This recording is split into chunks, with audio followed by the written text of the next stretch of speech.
Forget rice. Coffee grounds turn your soil into a superfood. Hello fellow gardeners, if you've been tirelessly amending your soil with rice hulls, commercial compost or pricey fertilizers, only to watch your plants struggle, you're going to want to hear this. Today, I'm sharing a secret that has transformed my own garden and could completely change how you approach soil fertility. I'm talking about a little-known, highly potent soil amendment that's often overlooked, spent coffee grounds, but not just any coffee grounds, the kind that's been carefully fermented and composted to unleash its full potential. If you think coffee grounds are just waste, think again. What I'm about to share with you is a game-changing method that turns this everyday kitchen discard into a living, breathing soil superfood. Over the years, I've experimented with countless amendments, and the results of fermented coffee grounds have been nothing short of astonishing. Faster growth, deeper green leaves, healthier roots, and richer yields. So let's dive deep into why this works, how to do it yourself, and why this could easily become your garden's new MVP. For decades, gardeners have been sold the idea that soil is inherently deficient. We've been told that without constant additions of synthetic fertilizers, commercial compost, or trendy amendments like rice hulls and biochar, our plants would never thrive. I'll admit, I was guilty of following this advice to the letter. I measured nutrients, hauled in truckloads of compost, and still wondered why my plants seemed lackluster compared to my neighbors. The truth is, soil isn't broken. Soil is alive. It's a complex ecosystem of microbes, fungi, and organic matter, and the key to healthy plants is feeding and nurturing that living network, not just dumping nutrients in. You might be thinking, coffee grounds. Really? Yes, really. Spent coffee grounds contain roughly 2% nitrogen, trace amounts of phosphorus and potassium, and a rich assortment of organic compounds. On their own, raw coffee grounds can actually inhibit plant growth due to caffeine and phenolic compounds, but when properly processed, they transform into a microbial powerhouse that can fundamentally restructure soil biology. This is where the magic happens. By combining short-term anaerobic fermentation with aerobic composting, coffee grounds become a living amendment that feeds plants, nurtures beneficial microbes, and improves soil structure simultaneously. The first step in transforming coffee grounds into a soil superfood is anaerobic fermentation. This process lasts 72 to 96 hours and takes place in an oxygen-limited environment, such as a sealed bucket. During fermentation, beneficial bacteria, especially Lactobacillus species, multiply rapidly. These microbes break down growth-inhibiting compounds in the grounds while preserving and unlocking nutrients. You'll know it's working when you notice a slightly sour yogurt-like smell. If it smells putrid, the fermentation has gone wrong, and it's better to start over. The goal is a rich, microbially active substrate that is alive and ready to further evolve during aerobic composting. Once fermentation is complete, it's time to, introduce oxygen through aerobic composting. Spread the fermented coffee grounds in a compost area about 2 to 3 inches thick, mixing them with carbon-rich materials like dried leaves, straw, or shredded cardboard. This is where fungal networks develop, turning the mixture into a fully balanced soil amendment. Within 2 to 3 weeks, you'll see white fungal threads weaving through the material. This is a sign that beneficial fungi are colonizing the substrate, breaking down complex organics and preparing the amendment for the soil. When it smells earthy and has reduced in volume by roughly half, it's ready for application. Rice hulls have been popular for years because they improve soil aeration and drainage. However, their impact is largely physical. They don't contribute much biologically, and their nutrient content is minimal. Fermented coffee grounds, by contrast, are, biologically explosive. They introduce billions of beneficial bacteria and fungi into the soil, accelerate nutrient cycling, and really enhance soil structure quickly. From my own experience, rice hulls can take months or even years to show a noticeable improvement, whereas coffee grounds start transforming soil within just a few weeks. The difference is honestly striking. Your plants respond faster, roots grow deeper, and, well, the soil itself begins to breathe. Let me share a couple of stories from fellow gardeners who've experimented with this method. Maria, a community gardener, struggled for years with compacted clay soil. Despite using traditional amendments, her beds remained dense and poorly draining. Within 6 weeks of incorporating fermented coffee grounds, her soil changed dramatically. Clay aggregates loosened, earthworm populations increased fivefold, and germination rates for her spring greens jumped from 60% to 95%.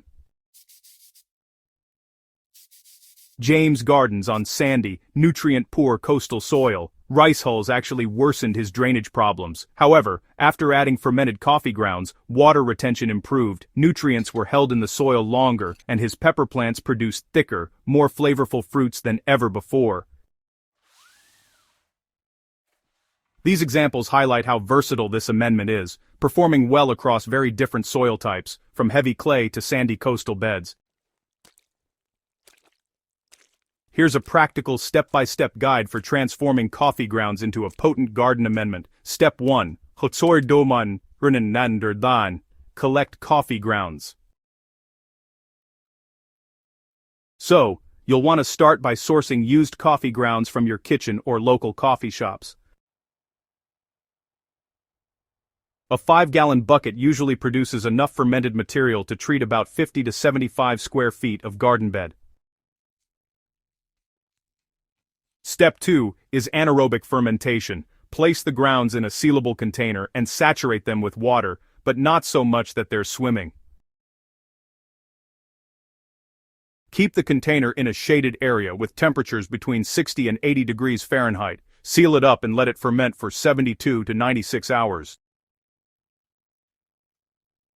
Check on it daily. The smell should be, pleasantly sour.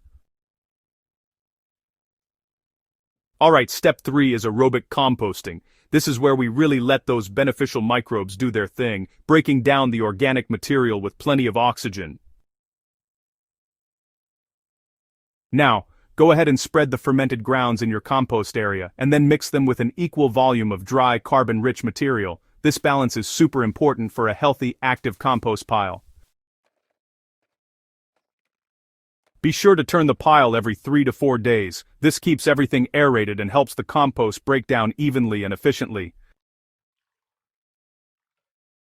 So, within about 2 to 3 weeks, you'll notice white fungal threads starting to appear, and the whole mixture will shrink by about half. When it gives off that nice, earthy smell, well, that's your sign. It's ready to use. Alright, step 4 is application. Just incorporate about 1 to 2 inches of this amendment into the top 6 inches of your garden soil, or you can simply use it as a top dressing. It's a good idea to start with a small area first, so you can monitor how your plants respond before you go all in. So, the most common mistake, honestly, is using fresh coffee grounds directly in the garden. Without fermentation and composting, the caffeine and phenolics can actually inhibit plant growth. Another common error is, over-application. More is definitely not always better. It's best to start small and observe how your soil and plants respond. And finally, patience is key.